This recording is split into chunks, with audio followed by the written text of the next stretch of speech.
रोज आपले म्हणणे थोडक्यात सांगायला महाराष्ट्रातल्या महायुती सरकारने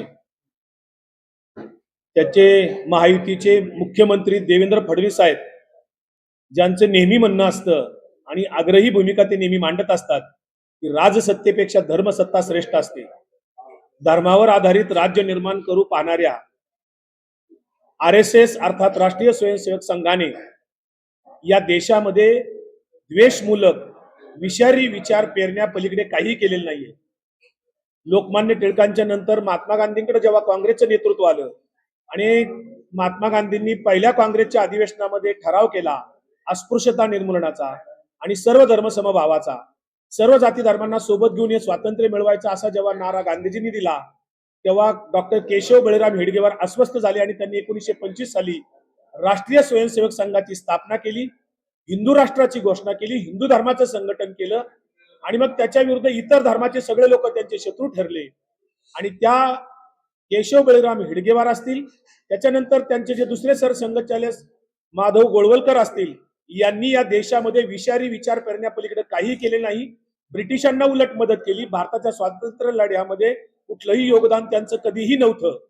अशा डॉक्टर हेडगेवारांना देवेंद्र फडणवीसांनी परवा 2 तारखेला महाराष्ट्राच्या सांस्कृतिक पर्यटन विभागामार्फत एक GR काढला आणि युगप्रवर्तक डॉक्टर हेडगेवार असे एक नाटक कोणीतरी लिहिलेलं आहे. त्या नाटकाला 45 लाख रुपयाची तजवीज केलेली आहे आणि पुढच्या वर्षभरामध्ये महाराष्ट्रातल्या वेगवेगळ्या विभागामध्ये हे नाटक सादर केले जाणार आहे. एका नाटकाला 7.5 लाख रुपयाची तजवीज सरकारने केलेली आहे. सरकारचा पैसा म्हणजे हा जनतेचा पैसा आहे. डॉक्टर हेडगेवार युगप्रवर्तक कधीपासून झाले असा प्रश्न आमचा देवेंद्र फडणवीसांना काय आहे. कारण छत्रपती शिवाजीराजे हे युगप्रवर्तक समजले जातात.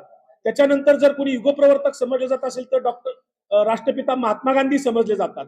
मग युगप्रवर्तक केशव बळीराम हेडगेवार कसे समजले जातात हा आमचा त्यांना सवाल आहे. परंतु RSS ची नीती पूर्वीपासून तशीच राहिलेली आहे.